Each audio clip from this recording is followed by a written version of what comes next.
Welcome to the Queen's Court, where growth has a cost, where healing changes everything, and where the woman you're becoming requires you to let go of who you used to be.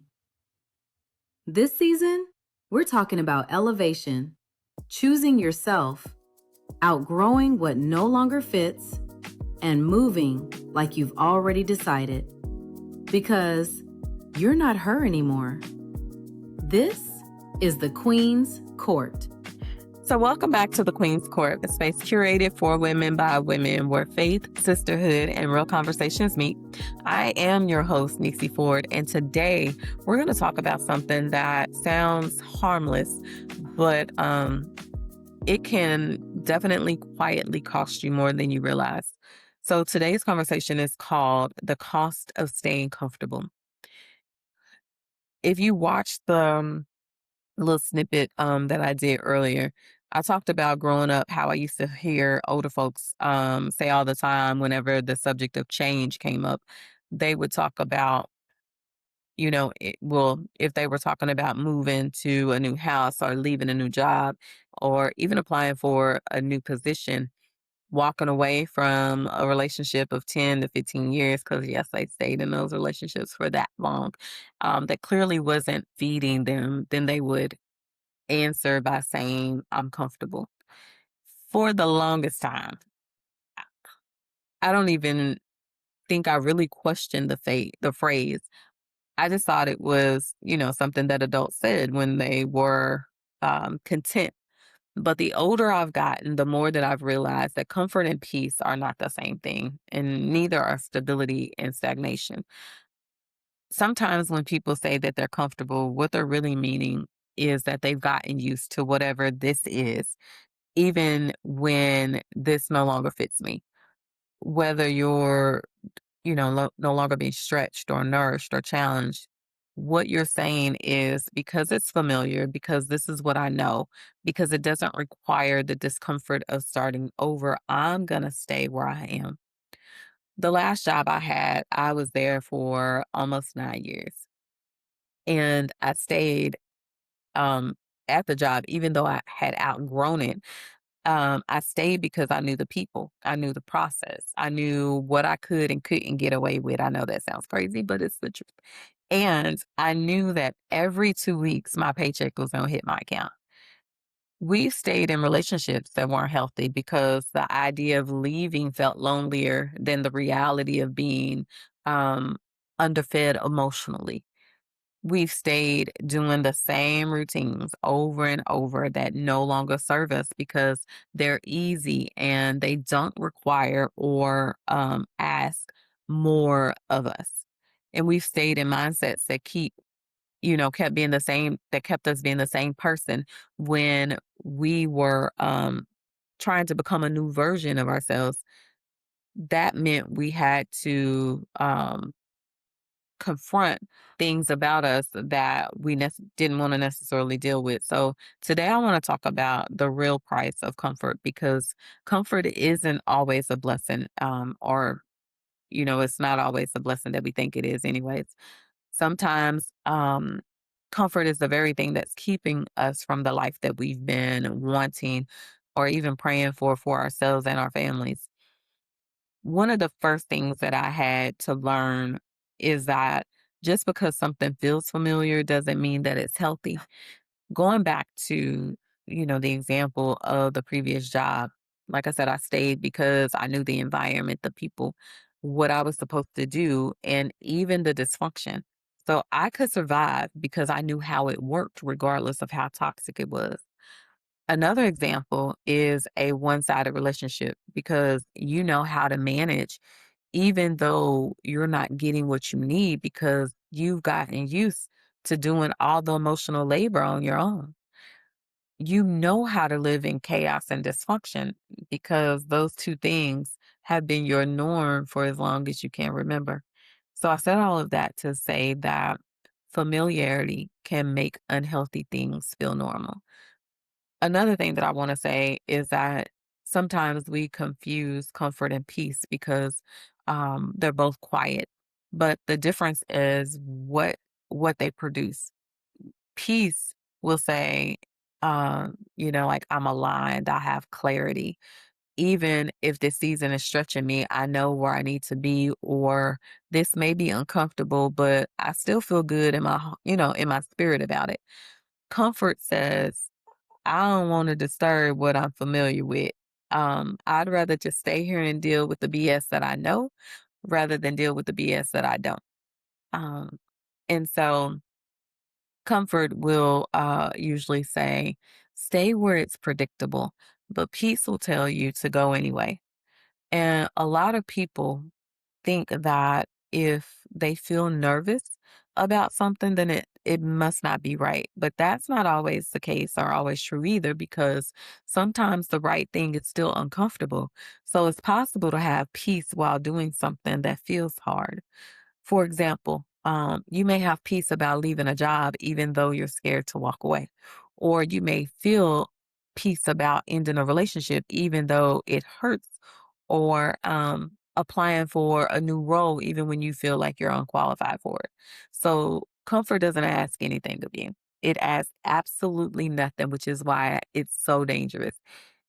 It doesn't ask you to grow. It doesn't ask you to take risk. It doesn't ask you to become a new version of you that's needed for wherever you're trying to go. And in our case, it's going to be your next level. Comfort simply says, nah, like you're perfectly fine here. But the issue, or the biggest issue for me, isn't that you're in the wrong place. It's that over time, you start renaming unhealthy things so that they feel acceptable. We start calling survival normal and bare minimum when it comes to relationship stability, or saying that because someone is emotionally disconnected, that that's just how relationships are. No, ma'am, it's not. It's most certainly not. All we've done is adjusted to the dysfunction. I remember hearing or reading, and I can't remember which one, but it said that functioning somewhere and flourishing there are two different things. Comfort can make you tolerate what no longer fits. And I think one of the greatest costs of comfort is that it teaches you to tolerate. So you start tolerating environments that don't reflect who you've become. You start tolerating relationships that don't pour back into you. You tolerate routines that keep you exhausted, um, and disconnected or distracted from your own purpose. And you tolerate your own excuses sometimes because they've become familiar too. And the longer you tolerate what no longer fits, the harder it becomes to recognize that you've outgrown it. And that's the sneaky part about comfort. It's sabotaging, but it's not just going to show up and be like, hey, here I am, ready to destroy your whole life. No, it's going to whisper softly to you and say, settle. Or it's going to tell you, hey, don't move too fast. It says things like, the job may not be fulfilling, but at least it's stable. Or the relationship may not be healthy, but I'll start over. I've been doing it this year, this way for all these years. Why change now? At least I know what I'm dealing with here. But what if what you know is the very thing that's keeping you from what you need? What if staying comfortable is costing you confidence, opportunities, or even the chance to finally see who you could become if you stop clinging to what was familiar? Because there is a cost to leaving. Yes, change is uncomfortable. Growth can definitely be disruptive, and starting over is a humbling experience.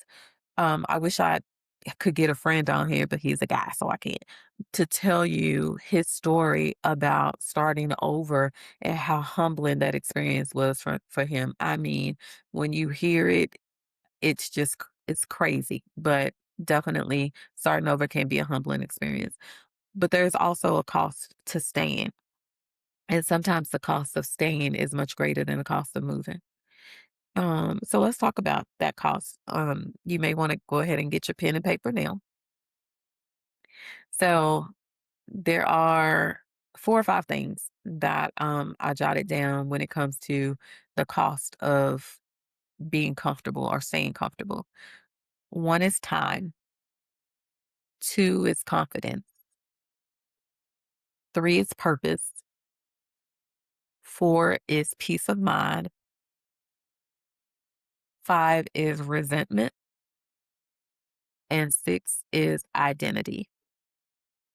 So when we talk about time, years pass in places that you already know you've outgrown because you kept waiting for comfort to become fulfillment and it never did. So, in the case again of the former employer, where I was there for 9 years, and I think I knew after two that it wasn't going to fit me. But out of that comfort, I stayed those other years because, again, it was a place that I knew and I got comfortable and settled in that environment. Confidence. The longer you ignore the nudge to move, the easier it is to doubt whether you can. So we begin to shrink and fit the life that we settled for instead of expanding into the life that's calling us. Purpose. We can become so committed to preserving what's familiar that we stop pursuing what's meaningful. And that meaningful thing is our purpose. So and then the next thing is the peace of mind. And I always tell people, like, you cannot put a price on peace of mind. Um, but that's what, comfort can cost you is that peace of mind because somewhere deep down, you know that you're staying out of fear and not conviction. And there's a difference between those two. And then resentment. You start resenting the job, you start resenting the relationship, the routine, the people around you, and eventually even yourself because a part of you knows that you participated in your own stagnation by refusing to move.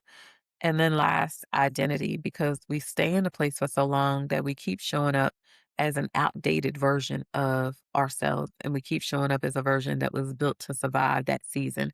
So whether that's version 1.0 or 2.0, even when survival is no longer what this season of you requires, life is trying to call you into a new version or into someone new, and that's version 3.0. But because you stayed where you are for so long, you haven't made room enough for that update to download. And if you think about like your cell phone, when they have those system updates, and if you don't have enough storage or enough room on your phone, that download can't take place. It's the same room because if we are same concept, if we haven't made room enough in ourselves for that update or to download, then we're going to remain that version 1.0 and never level up to that version 3.0 that we were called to be. And that's a heavy price to pay just to avoid discomfort. In my opinion, that's just my opinion. Not saying that it's right, but it is my opinion. The other thing that I wanted to say is that some people aren't comfortable, that they're just scared. And I say this with compassion because I don't think um, every person who stays in a situation is lazy or unmotivated. But I do think a lot of the reasons why we stay in those situations is because people are scared. And I get it because sometimes when you name fear out loud, then it makes it real. And it's easier to say that you're fine where you are than to admit that you don't know what happens if you leave. It's easier to call it contentment than to acknowledge that um, not knowing what to expect scares the shit out of you. But fear should not be allowed to make life decisions for us. And the goal is not to wait until we feel no fear, but the goal is to stop letting fear disguise itself and keep us stuck.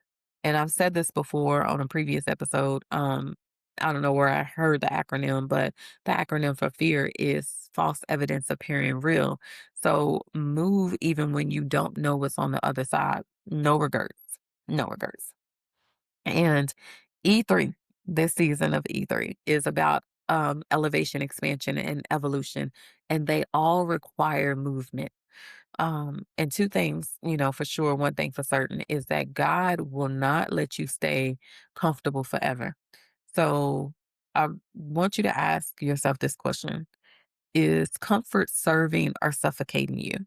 And if you don't know, then ask yourself these questions. Why am I still here? Is this still feeding me? Am I growing or am I just existing? Am I at peace or have I just gotten used to being unfulfilled? And if fear weren't a factor, what would I do next? And when we talk about leaving comfort, leaving comfort usually requires three things. The first thing is honesty, courage, and trust. I say honesty first because you have to tell the truth about what this season is actually producing in your life. Not what it used to be, not what it could be, if everybody changed, not what you hope, it becomes one day, but what it is right now. And second is courage because there is no version of growth that doesn't ask something of you. And I tell my associates at work this all the time. And that's what stagnant doesn't grow, and what doesn't grow eventually dies. So if comfort isn't protecting your life, then it may be slowly suffocating your next level. Growth will ask you to risk being someone that you've never been and believe that you're someone who deserves more than your fear. And then third is trust. Trust that you're not starting from scratch because you're really not. You're starting from experience. Trust that what you've learned in one season will serve you in the next, and trust that you don't need every detail in order to take the next, right step. And I'm always one person who has to know what's going to happen next, but I'm learning that I don't always have to. I don't always have to know the details. Sometimes I just have to step out on faith and trust that God has my back. Um, so, in closing, if you've been saying that I'm comfortable, I want you to sit with that phrase for a minute and really ask yourself what's underneath it. So, is it peace or is it fear? Um, is it wisdom? Is it contentment? Or have you simply just adjusted to a life that no longer feeds you? Because the truth is, comfort has a cost. And sometimes that cost is your next level. So the question I want you to think about for the remainder of this week, even though we only got one day left, but that is, am I comfortable? It isn't, am I comfortable, but what is my comfort costing me? And if the answer is your peace, your purpose, your growth, your future, then maybe comfort is no longer a blessing. Maybe it's become a bill that's too expensive to keep paying. So I want to say thank you for sitting in with the Queen's Court. If this conversation spoke to you, make sure you share it with someone who may be standing at the edge of a decision, trying to decide whether to stay where it's familiar or trust themselves enough to grow.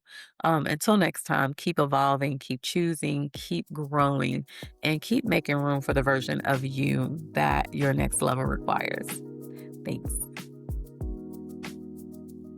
Thank you for spending time here in the Queen's Court. I hope today's conversation gave you something to think about, reflect on, and maybe even move on. Make sure you subscribe, share, and download so you never miss a moment.